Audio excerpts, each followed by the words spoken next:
What's up, everybody? You're listening to the Hustle and Flowchart podcast with your boys, Matt Wolf and Joe Fear. Check it. Yellow. Welcome to the Hustle and Flowchart podcast. You didn't give me a chance to say blue. I didn't want you to do that because we've done this before. Oh, that's okay. I just go back to the same bit. I thought you were going to say purple. Nah. Purple, nipple. Purple. Okay. Let's tell the folks what they're about to listen to. Sure. What are we going to do here?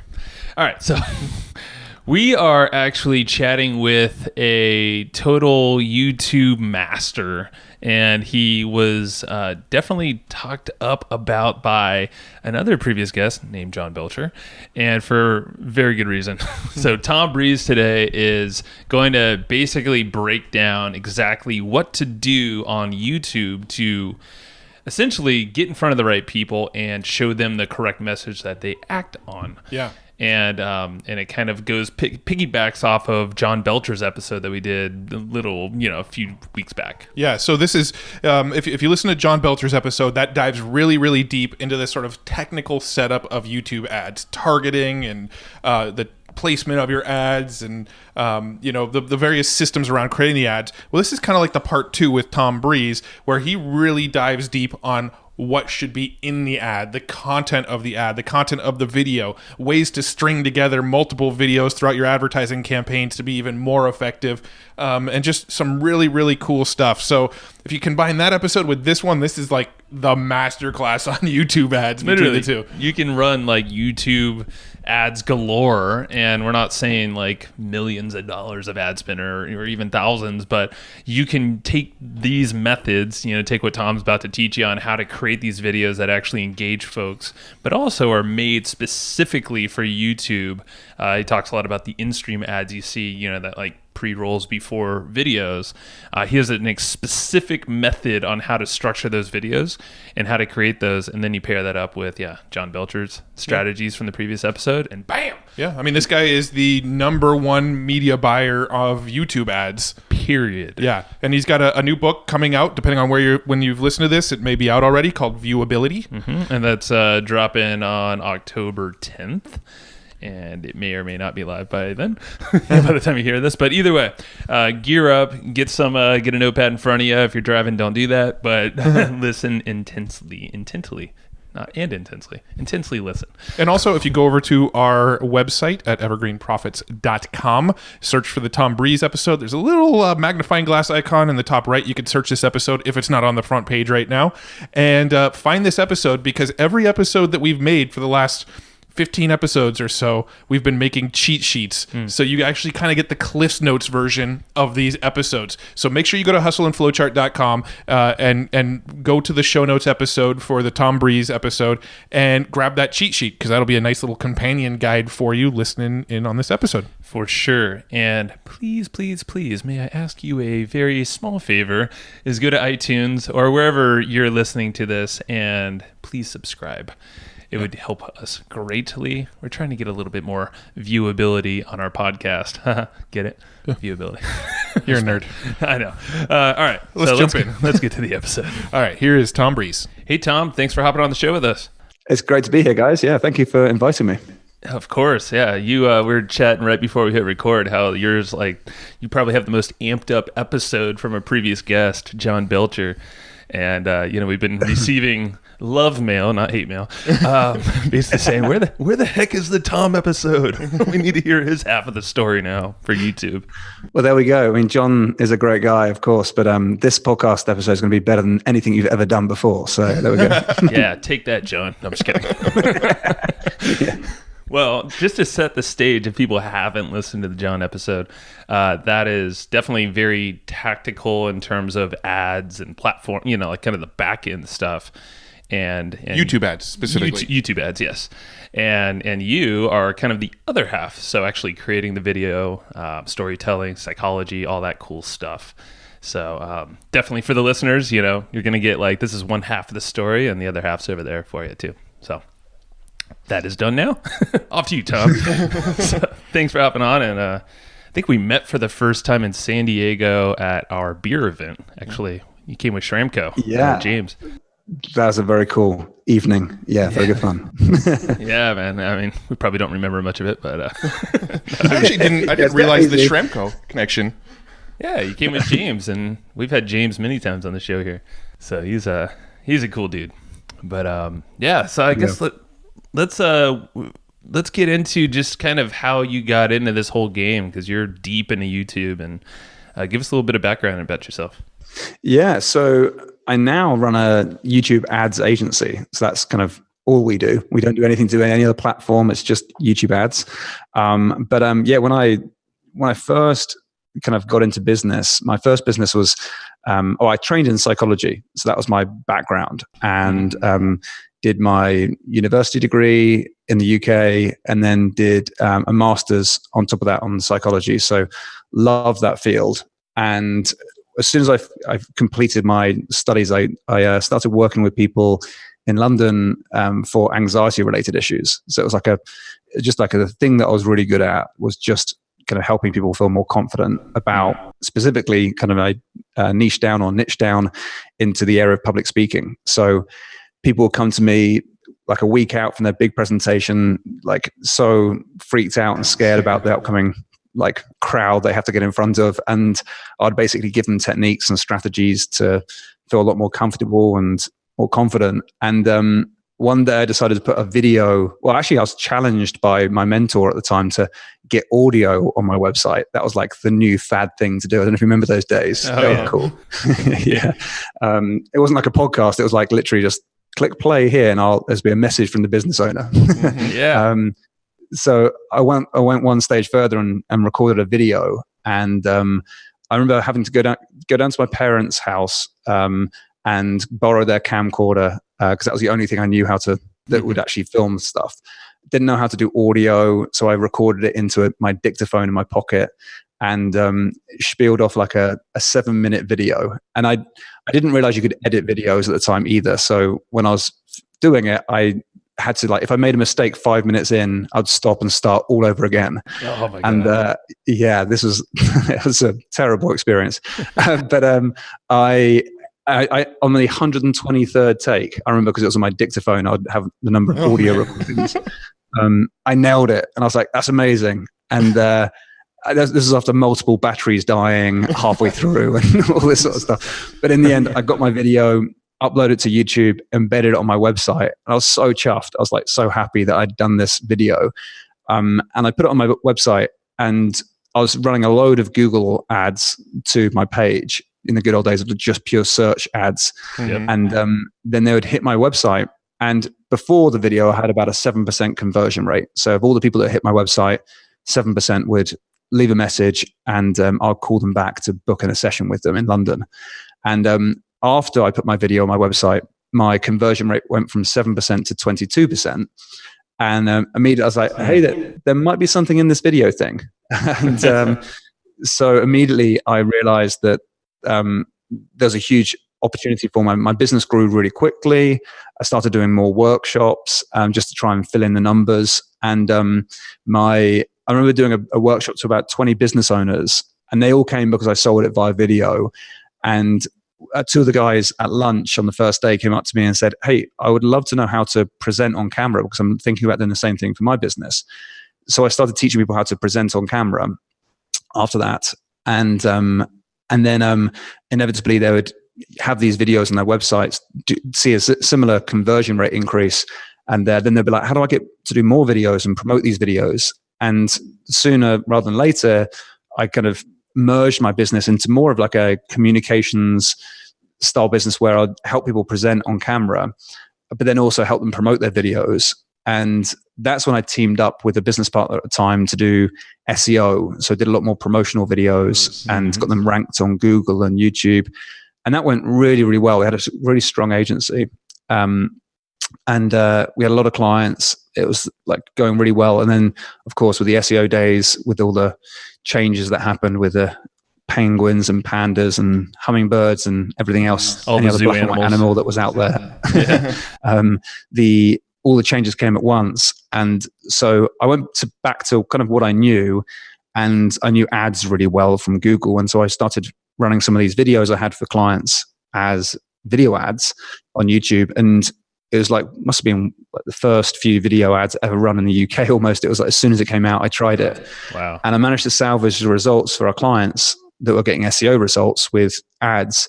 But then I realized I could scale up, and I could be not just one keyword ranking. I could be there for every keyword. And just the opportunity and the scale that we got meant that I just very quickly moved into a video ads company. And that was probably about 6 years ago. And ever since then, it's just been YouTube ads for us. So that's been like the growth and the scale. And I think now Google told us recently that we're the highest spending performance-based agency for YouTube ads worldwide. So we must be doing something right. And things are going well. Yeah, we had Dennis Yu on the show recently, and your name actually came up on I think that episode too. Yep. And Dennis Yu made a comment about how you were the number one spender on YouTube ads. So that's pretty cool. Yeah. Well, the beauty is that when I transitioned across from SEO to ads, because we weren't getting the results, I had to spend my own money getting the results, and that meant that we kind of had this relationship with clients where we would fund the money, or we would fund the ad spend, and they would pay us for results. And that was such a great relationship to have with clients, because they would love it. There would be no risk for them. They just pay like a set fee, and if I have a bad day, that's on me, and it's my bad ad spend. But then if I can scale it and get the economies of scale going on, then it means I would end up earning more as well. But the client would scale together, and we'd have a much closer relationship. So a lot of the clients we have now, or most of the clients if not all of the clients we have now, are on CPA, like cost per acquisition of sale or lead gen now. And it means we have like a really close relationship. We don't have huge volumes of clients like most agencies. We're just more a case of we have a smaller number, but we have a real close relationships with them. So it served us very well. And yeah, YouTube it seems like I've been talking about YouTube for so long, but only now, since Facebook's getting a little bit more kind of unpredictable, that people are saying, okay, we need to diversify across to YouTube. So it's now become like the hot topic. And it's great, but it seems like it's been one of those conversations that's been like hanging around for ages, but now it's taken more seriously. Yeah, no, it seems like we are hearing that kind of more and more, is that, you know, we've had a lot of people on the show that talk about traffic, and a lot of people seem to be saying they're just blown away that more people aren't using YouTube ads, and it's one of the lowest hanging fruit ad platforms right now that's just really, really effective. You don't have to answer this if you're not comfortable with it, but I'm curious, what kind of ad spend are you doing on a monthly basis with YouTube? On a monthly basis, it will fluctuate, but I mean, at the highest level, I mean, we've got some big clients where we're spending about $15,000 a day. Those ones are the biggest ones we've got. Mm-hmm. But it's not all like that. Most of our clients will be sub $3,000 a day, and just ticking over nicely. And I don't know exactly what our monthly fee would be with YouTube. It's a lot, but I would have to work out exactly what that number is. It tends to fluctuate because like say for example, we've got some seasonal clients, so the Christmas period can be so much higher than like a month in February, for example. It can just be very, very different from month to month. I need to work that one out. No, that's already helpful. And I guess thinking of that, thinking of the listeners, most people aren't spending that kind of dollar per day, on budgets. Is a lot of the stuff you're doing translating to people who are spending, say, $100 a day? Oh, yeah. So as an agency, we probably wouldn't work with clients that would be spending, well, actually saying that, like most of our clients we work with start from zero. So they've not got into YouTube before, but we will have a look at their businesses and see that YouTube could be a huge potential.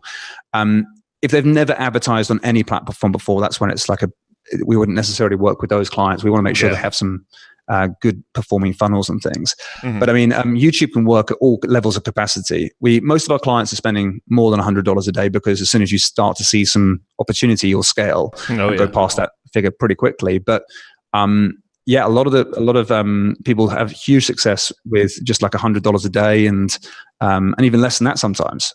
So it is a platform where you can. I mean, I think that anything you have like different strategies based on your level of spend. Like, if you're spending less than $3,000 a day, the approach is very much like tackle the search moments, I call it. And then once you start going beyond that, you start to lean onto the Google's AI and their machine learning, and that's where you kind of get some huge scale. But like the longer you're running your ads and the better results you're getting, then the AI and the machine learning really dial in for you at that point.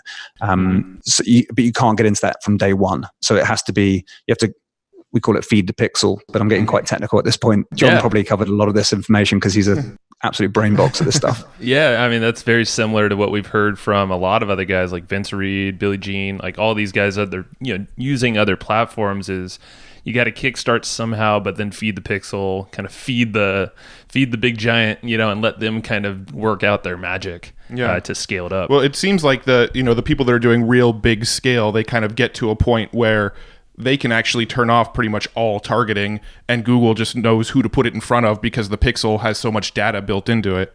Exactly, yeah. A lot of the campaigns we build for our biggest clients now, we turn off all targeting. So we just say, Google, do your thing.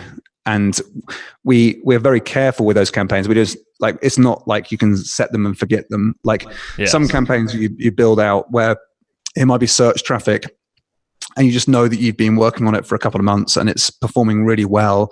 You're not pushing it too hard in the budgets, and it's really reliable and consistent, and you don't get this fatigue issue you might get on Facebook or something. It just ticks along in the background doing really good ROI and stays strong. But then if you're to go to, like, when you start to scale up and go to bigger audiences, you can see these big fluctuations. So you can have some really poor days for like a week, and you just have to ride the storm to get through that. And then Google are really good. But the more data you have, and the more targeting you've tried out as well, means that Google have so much data on your audience that they can just go and find it for you. And it's almost like humans get in the way at some point. It's like we can only control so many things, and we only have controls for so many things. Whereas the Google Pixel data and all the things that can be controlled inside of a campaign, we're nothing compared to what the AI can do. So then it just comes down to the creative piece and who's got the best performing ads, as opposed to the actual ways you run the campaigns as such. Yeah, that makes sense. And before getting into like the actual videos themselves, what are some indicators that you would like to see or that you would suggest people having before running some ads? So I know you mentioned a funnel, maybe a specific type of offer or price point even. Yeah, so whenever you have like a product that's got good margin, that's a great starting point. Like sometimes we shy away from some e-commerce clients, not all e-commerce clients, but some clients, because it's a very competitive field and it's a very small margin. You can make it work on Facebook, sure, but with YouTube, it tends to cost more to acquire a lead or interest, but that number can rival Facebook because it tends to be better quality traffic. Mm-hmm. So you might spend more getting it in the first place than someone like Facebook, but it will perform in a different way. So you can actually get better results long term, it seems, because it's search based, and also someone's seen a video as well before they even come to your website. So it's different quality of traffic. So when I look at campaigns, I like to see a good level of margin, normally 3x plus. So the cost of goods is only going to take up maybe 20% or 30% of the actual. So you have more buffer to spend in order to get good results. But that's kind of like a rule of thumb that we tend to aim towards. But I mean, the two really important numbers to keep in mind are the maximum cost you're willing to take on per lead or per first milestone, like if that's a sale or if that's whatever you're measuring your success on. You got to make sure you know what your maximum you're willing to spend on that is, and then also what your ideal cost needs to be as well. And try to form some hypothesis around how your funnel is going to perform as well. Like if you can say, okay, I expect to be able to acquire a lead for my webinar for $6, and then I want to make sure that we get a 40% show up rate and then a 10% sale rate on the webinar. If those numbers hit, that's where I want it to be. So track those important figures for yourself, and then you can compare. A lot of people go in blind and be like, how do we get on? And then it's a bit more difficult to run it like that. We try and like put some predictions down and say this is what we're expecting to see. So if we see a huge variation there, either something performed much better or performs much worse than we thought, then we know where to focus our efforts on, and you can improve things. But if you go in just testing out and just running some cold traffic, it could be done that way, and we've done that before. But it's much easier if you put down some milestones and what your expectations are throughout that process, and kind of what you need to see as well. If you know what those numbers need to look like, then it does make the management of the ad campaigns a lot easier. Yeah, no, that makes perfect sense. So now going back to the videos, I think, so there's a lot to unpack with your story, which is really fascinating. I love that you started with psychology. So you're bringing the science to this whole thing here. What are some really fundamental like psychology things that you bring into your videos when you're creating these things? So one of the big things that we do that's very different to most is we will really try and be there for the user. And that sounds such a corny, obvious thing to say, but a lot of people will pay lip service to being there and actually being helpful to your user or your potential customer. But we try and do our very best to turn up at the right time and be as helpful as possible. So we will actually create different ads for different moments. So if you think about YouTube as a platform, it's very different to someone like Facebook. So Facebook, if you're targeting your ads, it's probably going to be either a custom audience that you've built yourself via interactions or emails that you've got already, that you may have your audiences there, or it's going to be based on interest audiences. And the way that people consume your ads on Facebook is very much a passive, someone sitting back, scrolling through their newsfeed rapidly, and you've got to try and grab their attention as much as possible from the very beginning. It's very different on YouTube. So people go to YouTube with intent already. So they're looking for information. They're looking to know something, or they're looking to do something or buy something. And as a result, when you know why people are going to YouTube in the first place and what they want, and you know that you're going to create ads for those different moments, we call it, then it means you've already started off in a place where you don't need to go and try and grab their attention. The attention's already there. They're already leaning in, like typing in, looking for information, right. And we can be there when they're looking for that information. And so the whole like thought process before you even go and advertise on YouTube is different to someone like Facebook. And that's where we start. We start with right, if we know we're going to, let's say, for example, let's kind of think of something off the top of our head. So you guys, is there a business in mind that you think, let's work out how we can promote this business on YouTube? Do you have any idea in mind, like a type of business? Let's say like a SaaS product. So we're big affiliate marketers. A lot of our income comes from affiliate marketing. So we promote a lot of SaaS products. So let's just say like a SaaS tool to grow your email list. Perfect. Okay, cool. So it's a SaaS tool to grow your email list. Then you might say to yourself, okay, well, what do people tend to look for before they want this product? Because they probably don't know the product exists. So there won't be like a brand equity that we can pull on just yet. It's like cold traffic, haven't seen you before. They're probably going to be typing into Google and YouTube things like how to grow my email list, or how to promote my business, or even how to run Facebook ads. Because if we think just before that realization, they might be at that point where they're kind of thinking about what they're looking for. Or it might even be like, what's the best CRM 2018? They might even type things that are like much closer to a buying decision at that point as well. But all of those search queries come with a completely different psychology. Like someone who's looking for the best CRM 2018 or the best kind of analytics package is two different types of customer, and but they might both be interested in what you have to say. And as a result, you kind of like you would separate out those searches and say, right, let's say, for example, they're typing in best CRM in 2018. You might say, if we get in front of people when they're typing this in, what would we want to say? And create your ad all around that piece. The difference I find that I see from some agencies is that you have a lot of really, really, really good video agencies, people that produce video, and that's amazing. And then you have a lot of like AdWords companies that are ridiculously good at running search and display ads. But very rarely do you have a good AdWords agency that can run video ads well, or vice versa, a good video company that can run AdWords well. And so when you marry, or you do your best to marry those two up, it tends to not work very well. So the way to look at this is to say your video is your ad, but it's not a commodity. It's such a valuable piece of salesmanship, really, that is out there, and it's a piece that you're going to put in front of people. So you need to build a whole campaign around one video, not build a campaign and then see what video fits for that. And so when we do our videos, we're saying, great, well, if someone's typing in best CRM 2018, we're creating a video ad specifically for that search query, and the ad fits that. So there's a really high relevancy between the ad and the search term, because then you're going to really hit home with that person. And they're going to like, this is exactly what I wanted. This is the perfect advice. They're going to come through and realize that what you've got it could be the perfect solution for what they have. And they're like, great, where do I sign up? It's doing your very best to be as smooth as possible for the search query. And then it's just a case of predicting all the different search queries your customers are potentially typing in and creating ads for each one of those search queries.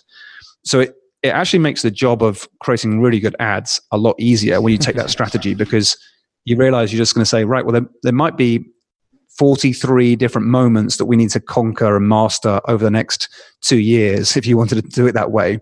And you're great, well, that's 43 videos we need to create. You could create that in a month, you could create that in a week, you could create that in over 2 years, however long it takes you to do it. But if you want the best results from YouTube, it's about segmenting those different moments in time that people are having where they know what their need is, and delivering the perfect video for that person in that time. And if you do that, then you can get some really, really strong results. And that's, when I come to the psychology, that's kind of how I think about the videos, and trying to just give like the best advice and the best, or the most relevant advice I can to people. So you master one moment at a time. That's smart. And it's actually very similar to what we do with Google ads. We're actually having Mike Rhodes on the show later, and it's kind of a very similar strategy to the way he just does Google search ads. Now, when you mentioned the types of ads, you said they'll search for something. Now, are you showing the ad as I might not know the terms, but is it, you have the search ads that kind of show your video when they search a term, and then you also have the ads that kind of you tack onto the front of somebody else's video?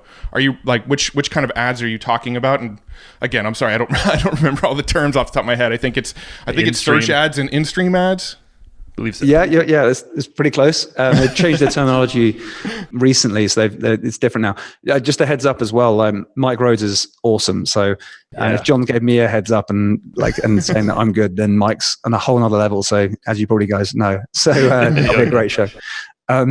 But yeah, so when it comes to the ads, so ones you're talking about, when you might type in a search query, and then at the top of the search results, you'd see a sponsored listing there with like a thumbnail and some text there, like a title and a short description. Those are called discovery ads, and though they used to be called search ads, and then they changed all the terminology. So you'd also find those videos.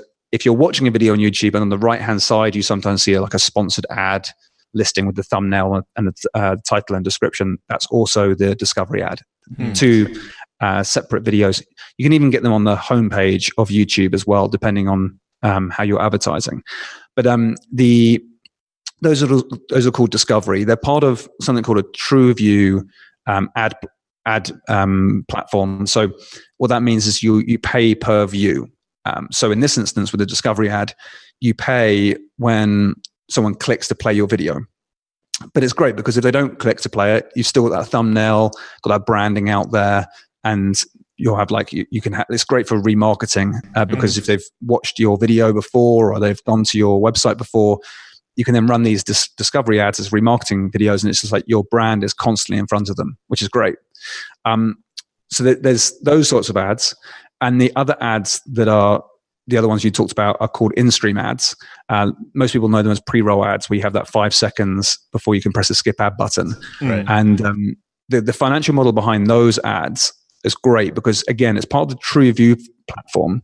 So it means that you only pay when someone views your video, but because you're interrupting the viewer, YouTube don't consider that a view until you've watched past 30 seconds. So it means that if someone watches 29 seconds of your pre-roll ad or your in-stream ad and then press the skip ad button, then you won't pay a penny.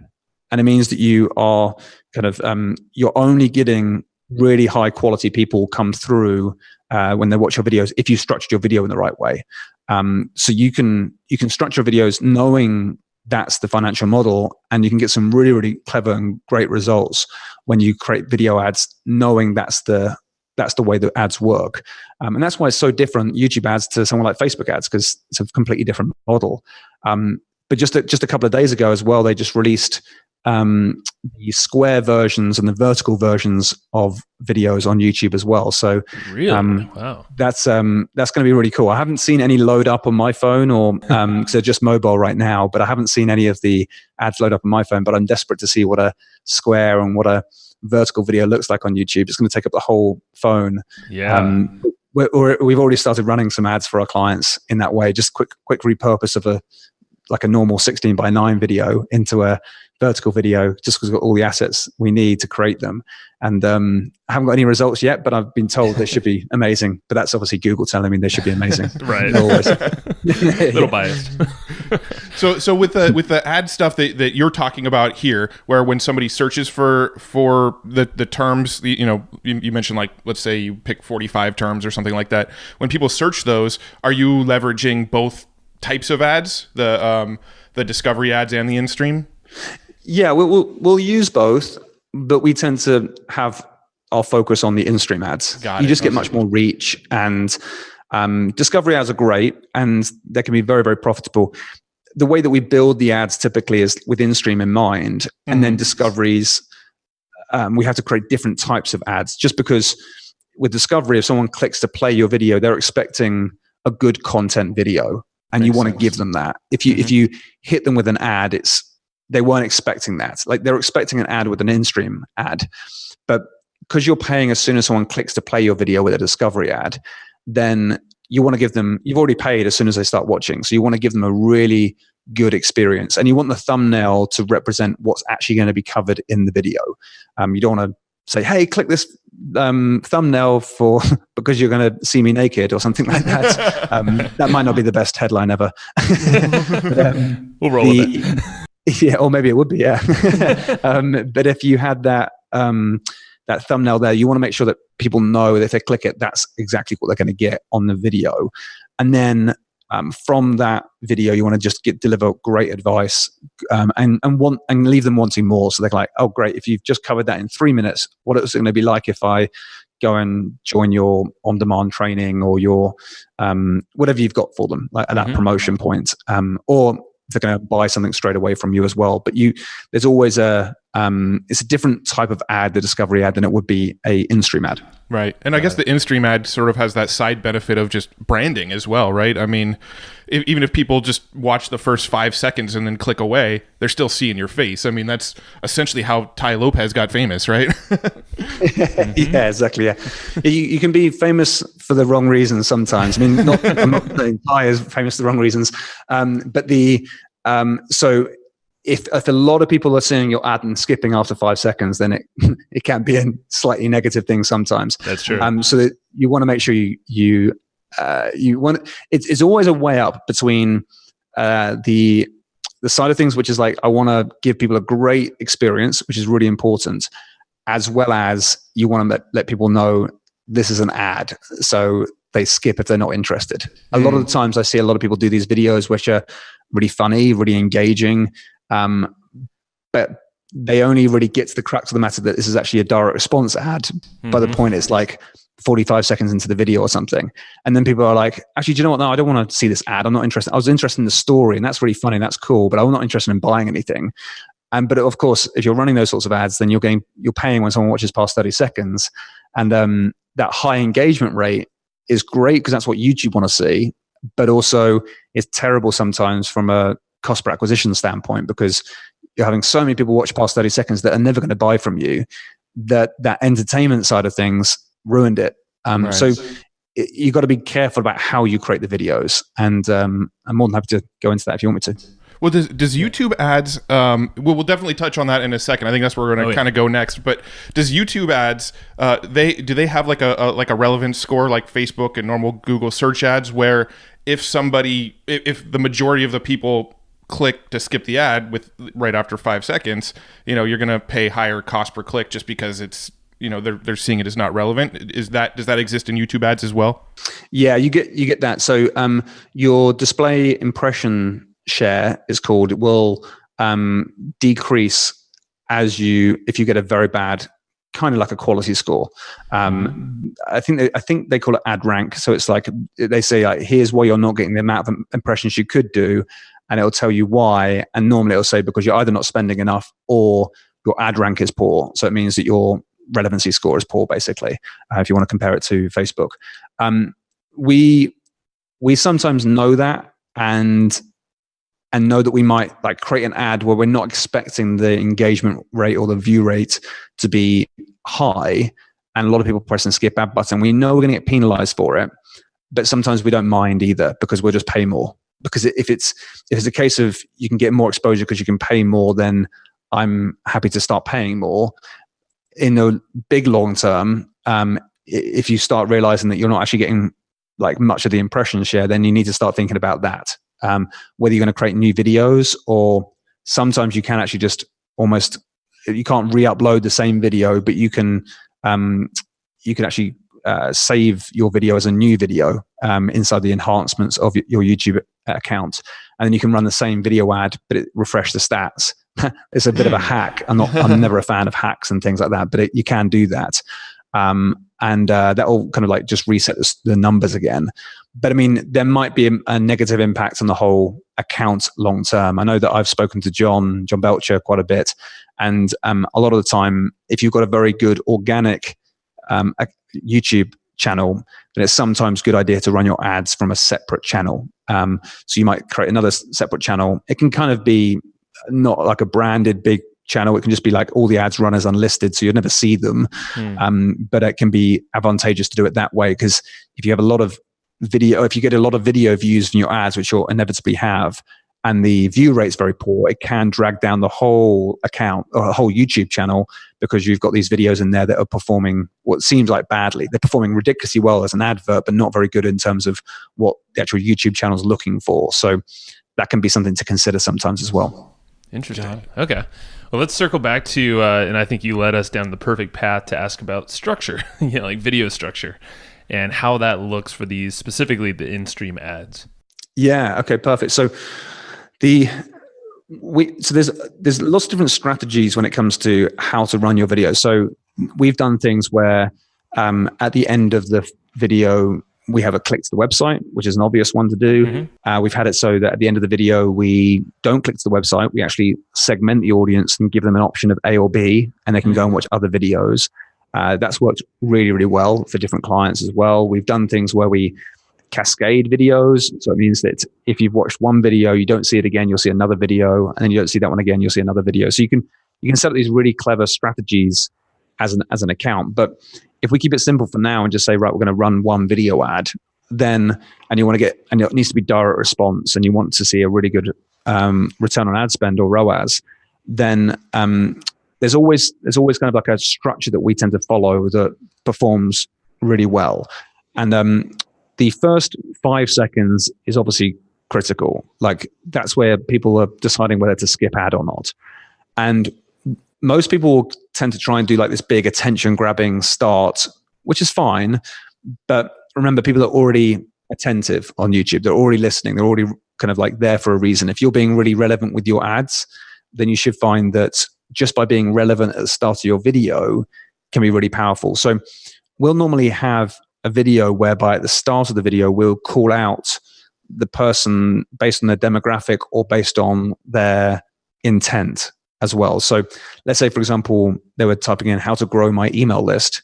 You might start off with like, hey, look, if you're looking to grow your email list, you might start off the video like that. Yes. And it's like, that's exactly what I was looking for. It doesn't have to be this crazy start or anything. It just has to be super relevant. Because if you're looking for that and a video starts like that, then you're in. You're immediately, but you just start with like exactly what the customer's looking for, and then they're never going to press skip at that point. You've caught their attention just because you're being super relevant.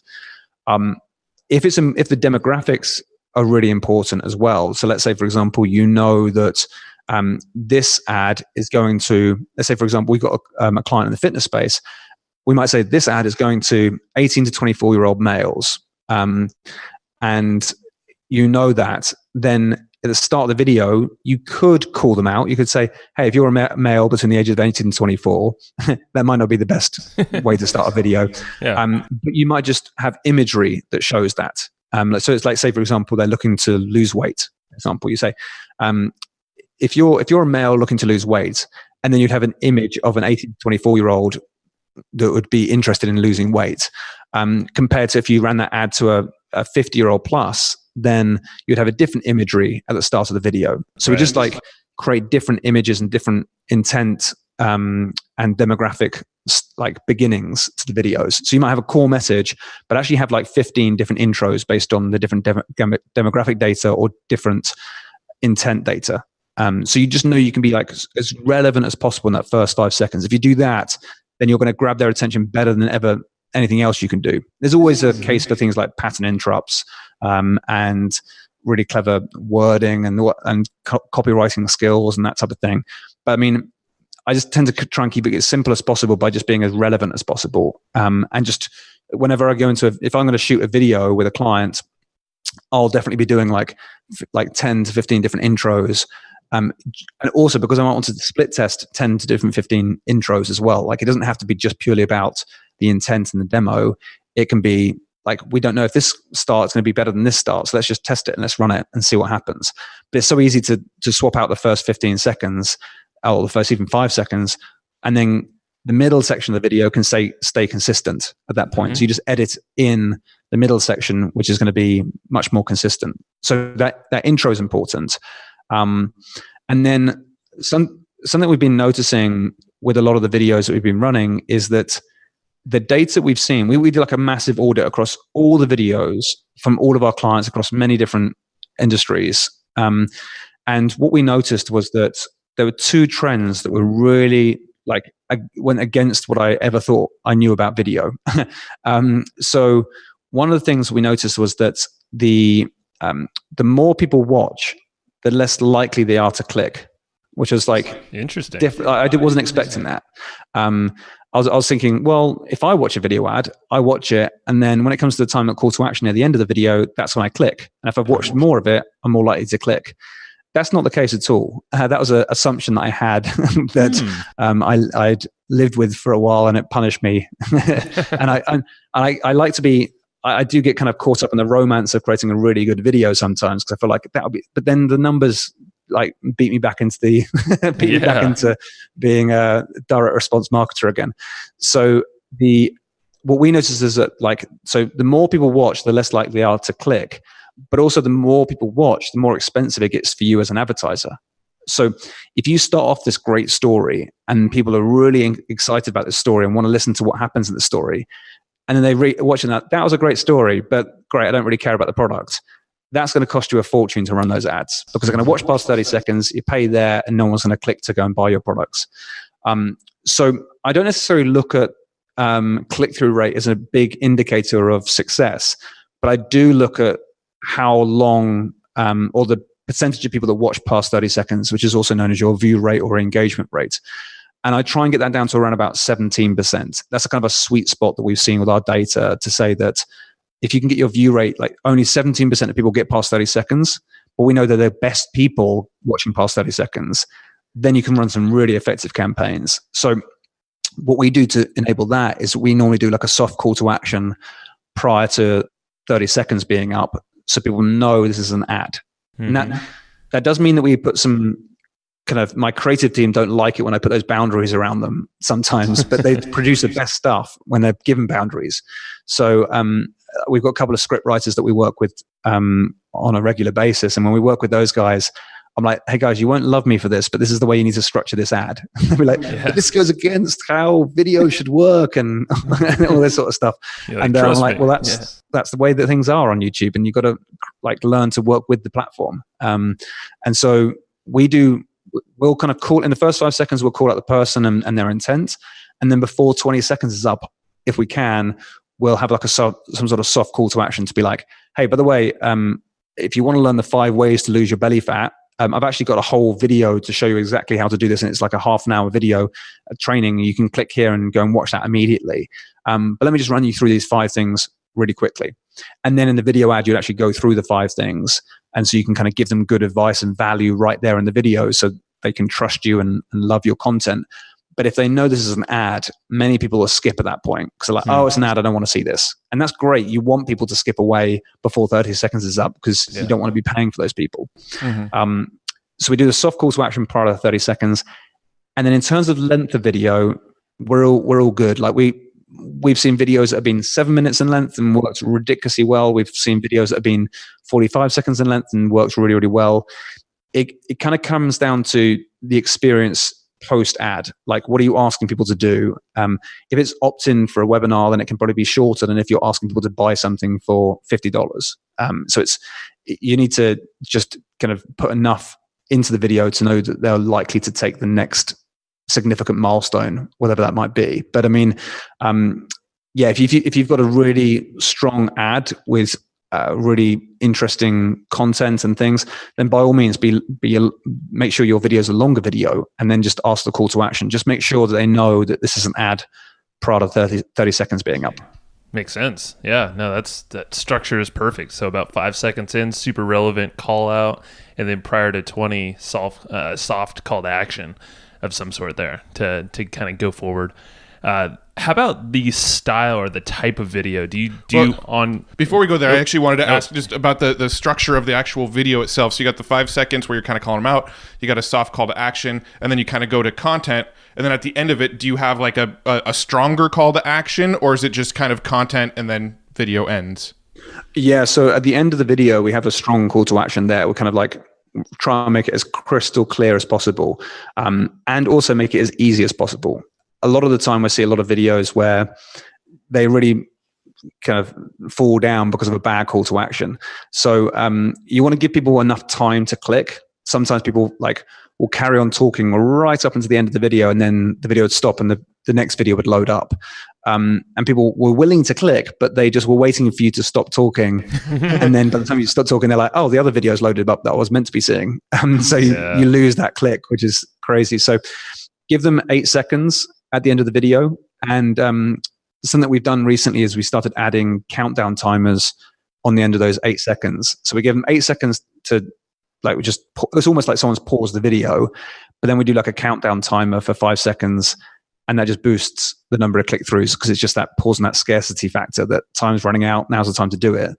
But also we've noticed that if based on those clicks, we've got many more clicks, but we've not had a decrease in the sale rate as well. So it's almost like as soon as they click the link and it goes to the website, it's almost like the brain has been refreshed and you just got more people there, and they all act in the same way after that, which is really interesting. So it's just a case of like, how do we get more people to the website? But yeah, there's so much stuff that we'd always be thinking about in the video. One of the things we try and do is the content in particular that we put together, we always want to make sure that we're teaching something, but we'll put some sort of like action plan in place for them. So it feels like there's a 3-step action plan. Now, it might mean that you might have 27 things that people have to do in order to be successful based on your system. Like if you had they're talking about the SaaS products, for example, the SaaS service that you're promoting, it might be there's like 10 things they need to do, but we're trying to distill it into 3 steps. So people just know,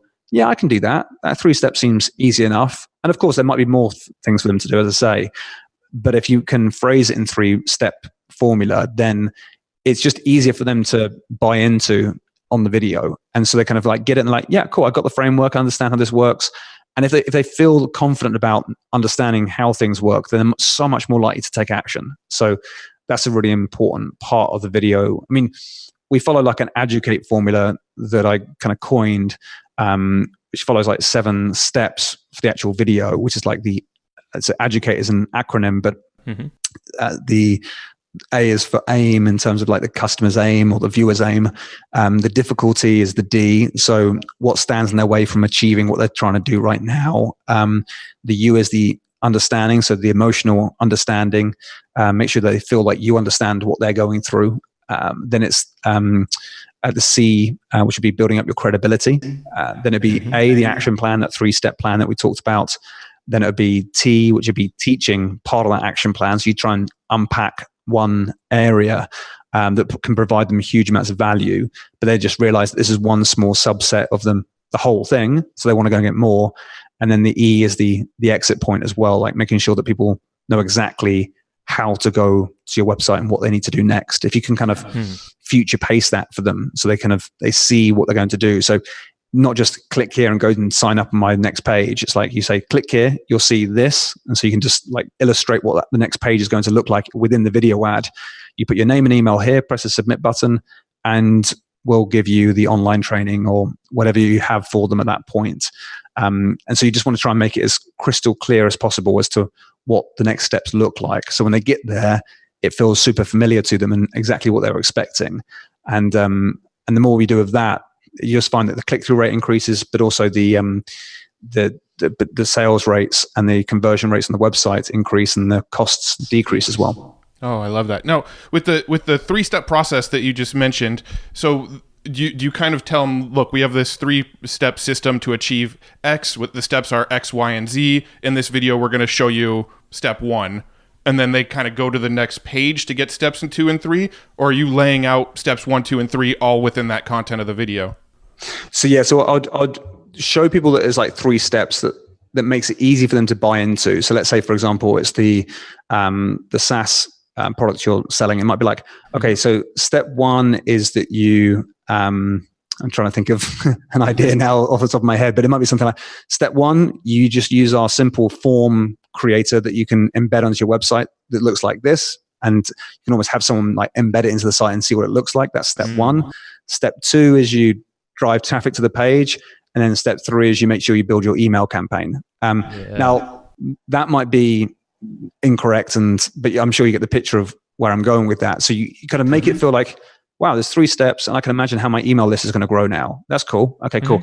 And then you say, hey, look, there's so much stuff that we can talk about in these 3 steps, but let me just unpack one of them right now. And then what you want to do is share with them something they've never heard before, or something that's like really, really valuable to them. Not like run-of-the-mill education around list building, but more a case of like, hey, did you know if you do this instead of the normal traditional way, you're going to find that you actually increase your opt-in rates by, or your form submission rates by this much, or your checkout page will increase conversions by another 10% if you do this on the page. Or you try and give them something that's like super valuable, but it's like a very small piece of the much bigger picture they already know that exists. So it just makes them feel like, well, if I've got one amazing tip from this, just imagine how much more would be in those other 3, those other 2 steps, and more of this 3rd step that I was talking about as well. So it wouldn't necessarily be like you can have chapter 1 for free right now. It'd be more a case of, let me just pull out one small segment of this 3-step plan from one of the steps that will be really, really valuable for you. And it just means that people kind of get an experience of what it would be like to own the software, or to do business with you, or own the product. It's just trying to make people feel like this is really, really cool, and I want to get more of this stuff. Mm-hmm. Yeah, no, I love that. It's just tangible, it's not giving them too much, but giving them enough where it's like, okay, they understand me. That's kind of the very relevant message. So they understand me, but now, okay, they're giving me value, but they're giving me an aha. Okay, I'll check out more and take that action with you. So exactly, yeah. You can always phrase it in a way where you say, look, obviously in this one short ad, I can't unpack everything for you, but let me just unpack one thing for you right now, that just to give you a demonstration of how powerful this is. So you can phrase it in such a way where people are kind of being convinced as they go through, as opposed to learning. It's wrapped up in a learning, but really they're just saying, that's amazing. And if this is that good, where do I go and find out more? You want people to be at the end of the video saying, that was amazing, what's next? Or how do I take the next step? You want them to already be thinking that in their brain before you get to the point where you do the call to action. Makes sense. Now that's let's see. So over to style, or the branding of this video, how this thing's made. Do you prefer any one type of style? Like the look of the video? Yeah, the look of the video. Like, is it images, person on camera? Have you found anything to be better? Good question. So I'm always happy to explore any type of creative and how it's been done, like the style and the brand and things. I always want to make sure it's on brand. So I'd never do something that's like if it was like a personal brand and someone's like a big personality, I would want to definitely use that in the video. Because it just makes sense. And if let's say, for example, we're working with a client where they're constantly kind of speaking on stage, for example, then we want to show that and we want them to be on the video as well. That's just going to work out a lot better. If it's a product, then of course I want it to be visually like very, very appealing, and you can see exactly how the product's used and what it looks like and things. So some products and services just lend themselves perfectly to the style of video, and it's just obvious. But I'm always open. Like normally, the thing that I tend to do is when it comes to YouTube is to not worry a huge amount about the style of the video from the get-go, just because I want to find. Like I want to do a very good job in the video creative, but not go crazy in terms of spending hundreds of thousands of dollars on a video that may not work. Right. So we kind of test like with simplish ads, and then say, great, we've got proof of concept. It's working really well.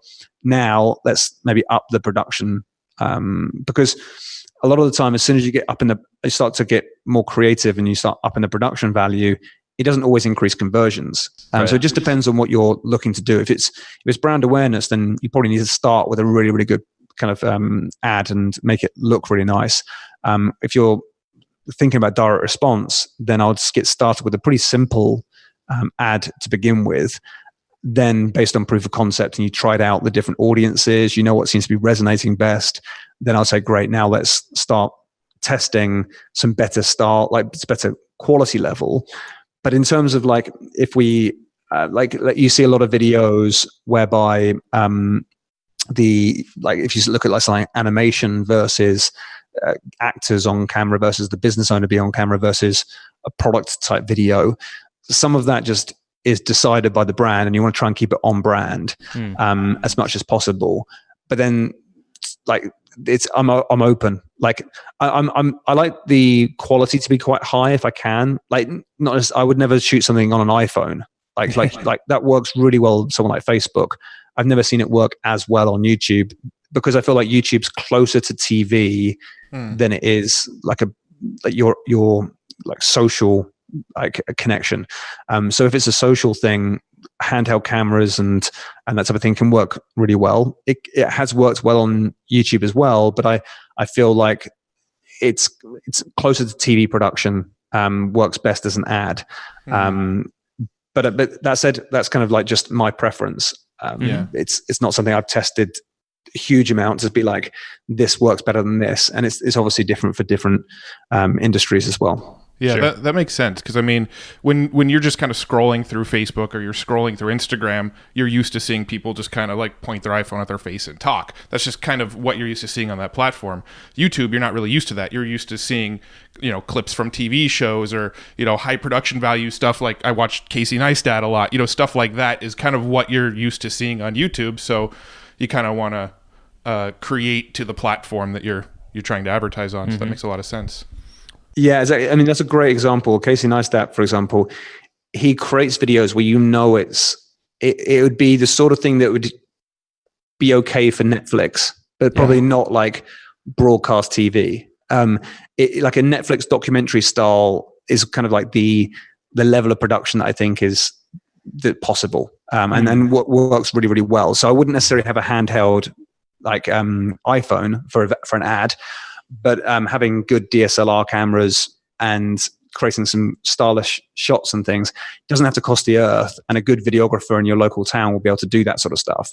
Find any 18 to 25-year-old who's done some sort of media degree or media studies or something along those lines will probably be able to shoot some really, really cool footage.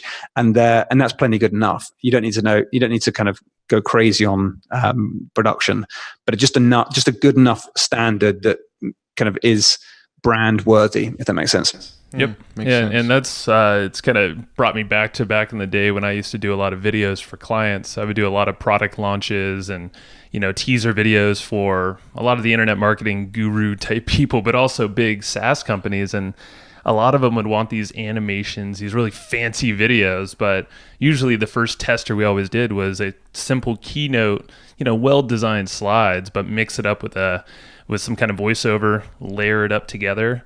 And usually that was like our first test on the market.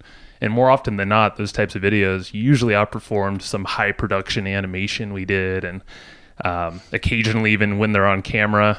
So usually simple is better to test, at least in those days. But it seems like that would translate over here as well.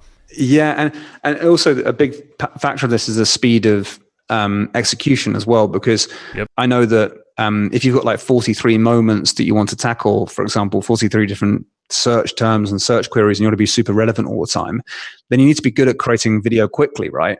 Yep. And in the good old days when I first started creating video, I used to have one of those the flip cameras. I don't know if you remember those. Where you used to film and you just like plug it straight into your laptop. And I used to create video a day really simply.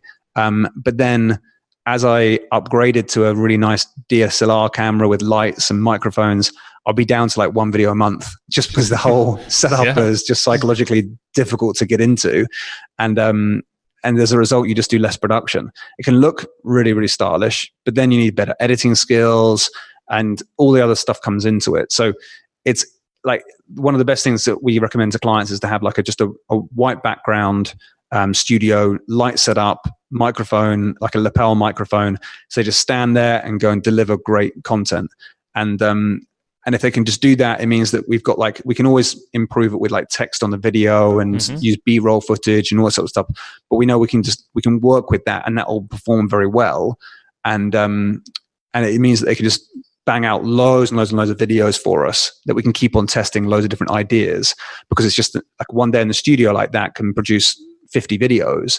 Whereas if you're on location shooting with drones and all the clever stuff, it'll be like one video can take a week to create. So, and it may not work as well. So, we tend to try and start simply, and whilst keeping production quality high. Love it. Now, I have a couple sort of random, sort of selfish questions, and then we'll go ahead and wrap up, because I know we're already kind of going over the time we said. But this has been too good to stop you. Thank you. with YouTube ads, what is sort of the policy on affiliate marketing? Because like I mentioned earlier, a big part of our revenue is affiliate revenue, and that's mostly ad driven. So we drive a lot of ads to offers, and that's a big chunk of how we make our money. So what's sort of YouTube's policy on affiliate marketing? And, have you seen these strategies work well as affiliates? Yeah. So we've done a lot of work with affiliates to promote different products. So it can definitely work. The offers obviously have to be consistent with compliance. So if you like, I'm not sure what sort of promotions people tend to do, but a lot of the time when it's like MLM, if people are kind of in that sort of world, then that could be difficult to get that up and running successfully, because YouTube are kind of cracking down on that type of activity. Right. But if you're to promote other people's products or have your own landing pages you're promoting, as long as they're compliant, you should be good to go. And you can use affiliate tracking links as well within the actual ads. So you're good to go there as well. There's a few technical setups. So it's like if your landing page is very lightweight and there's no website behind it, that can be sometimes a bit of a problem, because I just want to make sure that the actual thing you're offering is consistent. But also if your landing page is on a different domain than your thank you page, that could be a problem as well. They want to see consistency, so it's not just a shell of a promotion. It's more of like, here's the actual company. But there are always ways around it, and there's always ways of promoting it according to the guidelines that Google do. So that's all good. You can definitely do it that way. Cool. Makes sense. And then the other question I had was about podcasting, and I don't really know where, I don't really know if there's a way to sort of tie this in, but I'm curious if you've ever seen people use YouTube ads to promote a podcast, because we're podcasters and it's kind of our main thing in our business that we put the most focus on. So I'm just kind of curious if you've ever seen anything around podcasters using YouTube ads. We've never been asked to run YouTube ads for podcasts. which is really interesting. Actually, we've done some app promotions, and that's really interesting. It's a very different style of ways you promote things, because obviously the conversion pixels are difficult to track on an app compared to like a website, for example. It's not impossible. It's different. When it comes to podcasts, we haven't done that, but I imagine that if you have a podcast running, then that could almost be the perfect kind of offer for YouTube. I think you just need to kind of go straight from the ad to get people to go and register for the podcast. Depends on the funnel of how you get them to do that. So you go straight from your ad straight to the podcast page, but I'm not sure on the tracking of that, because the beauty is you want to make sure you can track the activity there, because then over time that whole account will get very, very dialed in. You can use the machine learning to really grow and scale the podcast. But if, let's say, for example, you did it to an email opt-in or something like that, and then have people, like if you give them a gift along with joining the podcast or something, like you had show notes or something like that, I don't know, whatever you could do to help them out with the podcast and the consumption of that would be really, really interesting to see how that would perform. Because if you know what the value is of each listener is to a podcast, then you could really run some very, very effective campaigns, I believe. Yeah, and that's exactly, I was just thinking of stream of thought here is, we have a variety of guests like yourself, but, spanning a variety of categories, but we typically like to push to our show notes pages where, we have all of our pixels, we do have opt-in show notes and, links to not only the podcast guests, website or offers, but maybe some other affiliate offers that we can then segment folks. So that would probably be the route to go. And we've done a lot of promotion on subscribers.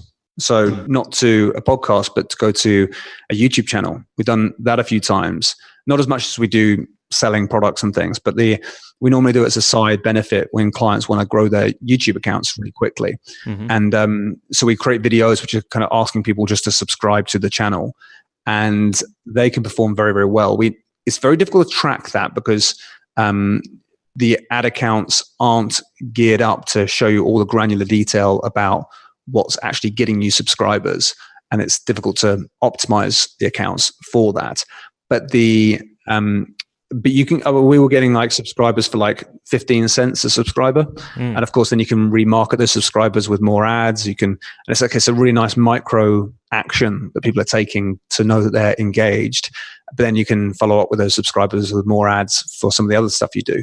We normally, if people don't take action on the first offer or the second offer we put in front of people, that's normally our third thing to do, to say, hey, look, you're engaging with our ads. Why don't you subscribe and you'll get access to more of our content that we release on a regular basis. So if you're uploading your podcast episodes to YouTube, you could engage with them that way as well. Love it. Okay. Yeah, maybe we'll experiment with that. We'll report back to you. Yeah, I'd love to see how that works out. Yeah, it's a little different. So wrapping up here, I want to definitely give you a shout out for your new book coming out. And I know it's not available quite yet, but actually around the time this podcast drops, it probably will be right around that date. Yeah. So Viewability, do you want to chat really quickly about that? Yeah, of course. So it's taken me about 3 years to write a book. I've written other books and been like a co-author for advertising books and things with Mike Rhodes, in fact, that we talked about earlier. But I mean, so this one called Viewability is like my first main book that I've written. It's all about YouTube advertising. It's about how to think about YouTube, how to get in front of your customers, how to put the perfect ad in front of them, how to make sure your funnel fits for YouTube and the best type of funnels to use. So it's very, very tactical, but it's also one of those books where it's you could, if you go on a flight, you could probably read it in a 3-hour flight, for example. So it was like from the actual concept and the very start of creating the book, it was much more a case of like, read it. You don't have to take huge numbers of notes and like a how-to book. It's more a case of once you read the book, you get a real firm understanding of how YouTube works. So you have the right mindset going in and know what's possible as well. So it's hopefully an inspiring book, not from a typical inspiring read, but more a case of you read and understand how YouTube works as an ad platform to be able to use that for your business. So yeah, it's been going through many, many iterations, and it's written with a company that's helped me write it just to make sure it's readable because I'm really good at video, but I'm terrible at writing. So the book is it's actually a really good read now. But I mean, yeah, as you say, it's going live on the 10th of the 10th. And if people are interested, then I'm sure we have links in the show notes or something to promote that. For sure. So it's October 10th. Not exactly sure when this is going live, but either way, we'll link them up definitely in the show notes.